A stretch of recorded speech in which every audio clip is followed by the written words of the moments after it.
안녕하세요. 파산관계 홍익필 변호사입니다. 이번 시간에는 법인 파산 두 번째 시간입니다. 파산 신청서인데요. 관할부터 한번 알아보겠습니다. 채무자 회사의 주식회사였는데 김포시 하상면에 있었습니다. 김포면은 인천지방법원 관할입니다. 인천에는 지방법원이 있죠. 그래서 인천지방법원에다가 파산 신청을 할 수도 있고, 인천지방법원을 관할하는 고등법원은 서울고등법원입니다. 고등법원 소재지인 서울에다가도 할 수 있습니다. 그래서 인천하고 의정부는 관할은 서울에다가도 법인 파산을 신청할 수 있는데, 수원을 관할하는 경기 남부 지역은 할 수 없습니다. 수원에 고등법원이 설립돼서 그렇죠. 이제 신청인은 주식회사, 사업자 등록번호 쓰시고 주소 쓰고 사내이사, 대표이사 써도 되고 사내이사면 사내이사 쓰고요. 그 다음에 여기는 이제 연락처를 쓰게 됩니다. 대리인, 이제 변호사, 보통 변호사니까 여기다 변호사 인적사항 사무실 쓰고요. 신청실은 간단합니다. 채무자에 대해 파산을 선고한다. 신청 이유, 회사의 개요를 씁니다. 사업 목적, 주식회사 땡땡땡은 2017년 2월 제활용품 수집 및 판매업을 목적으로 설립된 회사입니다. 이게 이제 목적이 등기부등본에 나오죠. 그걸 쓰면 됩니다. 연역은 씁니다. 언제 설립해서, 주로 증자, 증자 혹은 본점 이점 이사한 거, 사옥을 구입했다든지 그런 좀 회사의 어떤 성장 과정을 쭉 씁니다. 간단하게 쓰면 됩니다. 그 다음에 주식회사, 모회사, 자회사, 관계회사의 현황. 대부분 조그마한 회사는 없습니다. 있으면 쓰고 없으면 안 씁니다. 그 다음에 회사의 자본 및 주주의 구성, 주식과 자본의 현황. 이것도 등기부등본이 있습니다. 발행할 주식이 총수, 이걸 수권주식이라고 하죠. 상법상 10만 주. 발행한 주식이, 실제 발행한 주식이 총수 4만 주. 한 주의 금액 5,000원. 5 곱하기 4. 2천만 원, 2억이 되겠죠. 2억 자본. 주식 총수하고 주당 4만 곱하기 5 하면 5천 하면 2억이 나옵니다. 다음에 자본의 변동 쭉 씁니다. 법인 설립해서 주로 이제 증자를 많이 하죠. 증자 두 번에 걸쳐서 5천, 1억 총 2억 원까지 자본금을 확충했습니다. 채무자 회사의 자본 변동 내역은 다음과 같습니다. 그 다음에 주권 상장 여부 및 주주의 구성, 주주명, 주식수를 쓰고요. 금액을 씁니다. 주당 금액이 5만원이니까 5, 35, 35, 54, 1억 6,700이죠. 지분율은 100분율로 해서 나누기 하면 이제 83.5%, 16.5%. 그 다음에 회사의 이 소유주가 이제 주주죠. 그 다음에 회사의 경영진을 씁니다. 부모, 임원 구성 및 종업원 현황. 여기 임원은 딱 한 명 있습니다. 이사는 상근. 종업원은 회사의 직원은 신청일로부터 1년 전에는 몇 명이었으나 대부분 이런 조그만 회사는 퇴사시키죠. 급여라든가 이제 퇴직금에 대한 부담 때문에 대부분 신청인 현재 종업원은 없습니다에 귀결됩니다. 그 다음에 공장 영업수도 및 시설. 이 회사는 이제 아무래도 폐기물 재활용품 업체이기 때문에 법인 등기부등본 상의 주소를 쓰고, 보증금 2,000, 월 차임 250 쓰고요.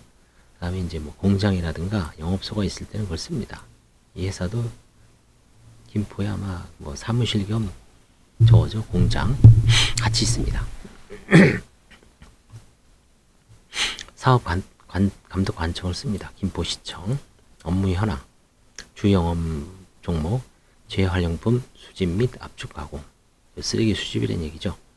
거래처는 주식회사 땡땡 펄프, 주요 매출처, 주요 매출, 거래처 쓰고요. 거래은행, 법인 명의의 계좌를 쭉 나열합니다. 그 다음에 이제 예금 종류를 쓰고 잔고를 씁니다. 시제. 이거는 파산관계인이 점유하기 용이하게끔 정보를 제공하는 거죠. 380만원, 약 400만원 정도 있습니다. 11개 계좌가 있습니다. 자산부채 현황을 쓰죠. 자산. 이거는 이제 재무상태표를 가결산을 하거나 이제 마지막 최신 기재 재무상태표를 기준으로 해서 그 재무상태표에 나온 자산은 7억 1,600입니다.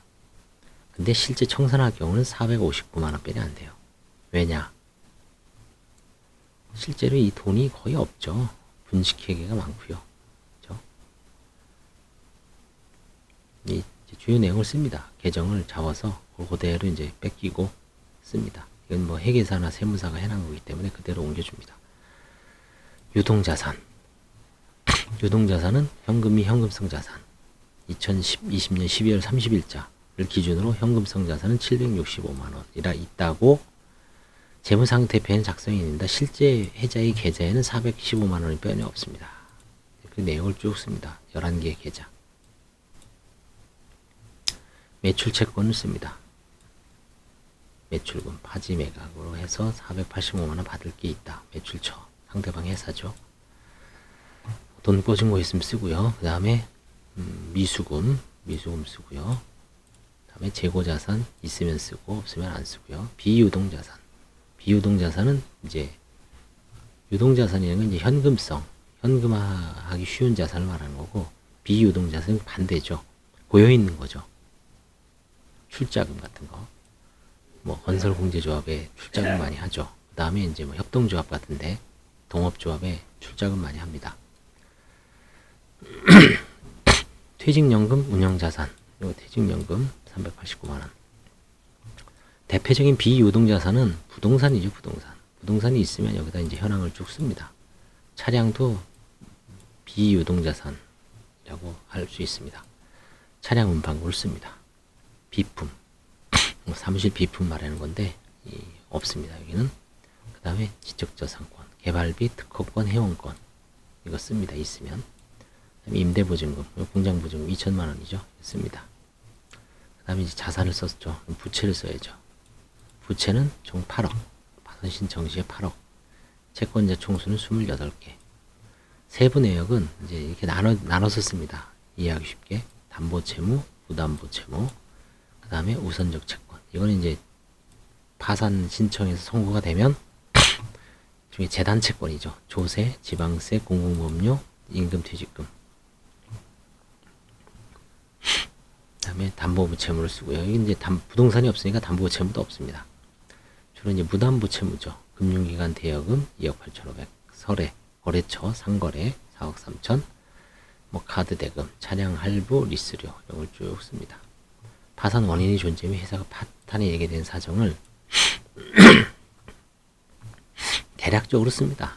자세하게 쓸 필요 없어요. 2018년 10월경 이제 고양시에서 영업을 하던 중 영업 관련 허가에 대한 어려움과 거기 이제 고양 저도 고양 이제 자전거 타러 많이 가봤는데 이렇게 이제 행주산성 가다 보면 창릉천이 나오죠. 창릉천이 일종의 한강의 마지막 지류인지는 몰라도 마지막 지류일 거야, 아마. 거의 임진강 가기 전에는 마지막 지류입니다. 파주 쪽에 물론 있을 수가 있지만 하여튼 이 창릉천이라고 있어요. 이제 창릉 신도시가 이제 개발됐죠. 창릉 신도시 개발로 인하여 공장 신축 및 이전을 통한 사업의 영위를 계획하였으나 과도한 이자 부담과 코로나19로 인해서 장기적인 경기 침체로 인하여 계속된 적자를 면치 못하고 파산을 이르렀습니다. 그래서 이제 고양시에서 이제 김포로 이전한 거죠. 이 창릉 신도시 개발로. 지급정지 상황은 이제 뭐 부도 수표가 없는 한 뭐 해당 사항은 없습니다. 옛날에 이제 부도라고 있었죠. 어음이나 수표를 막지 못하면 1차 부도, 뭐 2차 부도. 근데 지금 어음이나 수표를 뭐 많이 쓰진 않기 때문에 뭐 당좌 예금 거래 정지, 지금도 뭐 부도 처분이 있을 수는 있지만 이런 조그만 소규모 회사에서는 뭐 중요한 사항은 아닙니다. 부채 초과의 사실, 대출 이자 및 코로나로 인한 경기 침체로 지속적으로 부채가 늘어나게 됐습니다. 아니면 무슨 뭐 화재로 인해서 재산 손실을 봤다든지, 아니면 뭐 거래처의 부도로 그 매출 채권을 회수를 못해서 도산했다든지, 여러 가지 아니면 뭐 무역 클레임이 걸려서, 아니면 해외 수출 중에 배가 침몰해서, 정말 여러 가지 이유가 있습니다. 재정적 파탄이 일게 된 사정 및 그 경과, 은행 대출금 이자 원금을 감당할 수 없게 되면 상위 거래처의 선수금 변제 및 운영자금 부족으로 인하여 하위 거래처 상실 등으로 총체적 경영상 어려움 발생했다. 사업의 계속의 유무 할 수 없다. 그죠? 종업원 처우 해고자 없고 미지급 퇴직금 없고 노동조합 없고 부채 정리 임의 정리 및 사적 이것도 있으면 써주고요. 해당 사항 없습니다. 그 다음에 이제 라는 일종의 부인권 댕사를 찾기 위해서 하는 거죠. 처분했습니다. 2020년 12월 4일날 수만, 백만, 천만, 억, 10억 700에 공장을 매각했습니다. 자동차는 5,900 매각했고요. 기계는 5,300 파지 압축기 매각했습니다. 채무자의 영업장부 등 주요 사료, 당장, 대표이사 인감 등 모두 대표자가 자택에 보관하고 있으며 채무자 명의 공인인증도 대표자가 지금 보관하고 있다. 파산관제인이 선임될 경우 보조처리를 할 직원은 없다. 그래서 채무자의 주식회사의 현황을 마지막으로 이제 표로 써줍니다. 간단하게 주업종, 재생원로 구입구에 발행 주식수 만주, 자본액 2억 원, 자산금액 7억 1,600, 부채금액 8억 300, 매출액 10억, 상장법인 여부 아니고요. 주거래은행, 중소기업은행, 첨부서류 이게 이제 보통 20가지 정도 한 21가지 내는 것 같아요. 법인. 이거는 이제 실무자하고 아니면 대표이사, 변호사, 그 다음에 사무장 서로 피드백 하면서 이제 만들어내는 거죠. 채권자 목록, 그렇죠? 제 직원이 만들어내고 채권자의 주소로 해야 되고 등기부 띄면 되고 사업자 등록도 세무서에서 띄죠. 이사의 의사로 이건 만들어줍니다. 이거는 이사의 의사록은 법인 파산이나 법인 회생 시 이사의 결의를 얻어야 됩니다. 그래서 이사의 의사록을 꼭 만들어야 되고 보정사항 많이 나옵니다. 누락하면. 정관은 이제 회사에 있죠. 정관. 그다음에 주주 명부. 그다음에 법인 통장 표지, 주거래 통장이죠. 예금 잔액 증명서. 임대차 계약서 및 부동산 등기사항 전부 증명서. 이건 이제 회사 소재지의 현황을 파악하기 위해서 그런 거죠. 재무 상태표, 세무서에 띄워주죠. 그 다음에 여기에 부속 서류 여러 가지가 있죠. 표준 재무제 부증명, 부가세 과세 표준 증명. 그렇죠? 그 다음에 매각 부동산 매매 계약서 및 등기사항 전부 증명서. 이건 매각 사항을 이제 증명하기 위해서 자동차도 팔았죠. 자동차 등록원부. 그 다음에 이제 기계도 매각했죠. 파지 압축기. 그래서 매각을 해서 그 매각 대금이 적정하게 사용됐으면은 문제를 삼을 수는 없죠. 그 다음에 공매 결과 통지서, 체납 사실 증명 및 국세 고지서, 지방세 납세 증명, 보험료 미납 내역서. 보험료라는 건 이 4대 보험을 말하는 겁니다. 그래서 세금 계산서, 매출채권, 소송 유임차. 그래서 2011년 3월 26일 날 들어갔네요.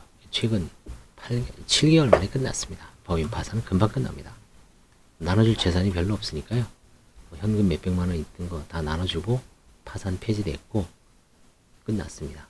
대표이사는 이제 개인 파산 지금 또 별도로 진행 중입니다. 그래서 법인 파산이 청산할 재산이 없으면 1년 이내에 보통 보면 개인보다 빨리 끝나더라고요. 이게 최근에 제가 작년에 법인 파산 몇 개 놓은 게 다 지금 이맘때 한 서너 개가 끝나고 있어요. 대표이사들도 다 면책을 받고 있습니다. 그래서 대표이사가 이제 연대보증 쓰거나 책임경영 이행에 위배해서 그 연대보증 책임을 질 때 법인 파산과 개인 파산을 한꺼번에 거의 비슷한 시기에 동시에 놓고 채무에서 벗어나는 게 좋은 방법 같습니다. 감사합니다.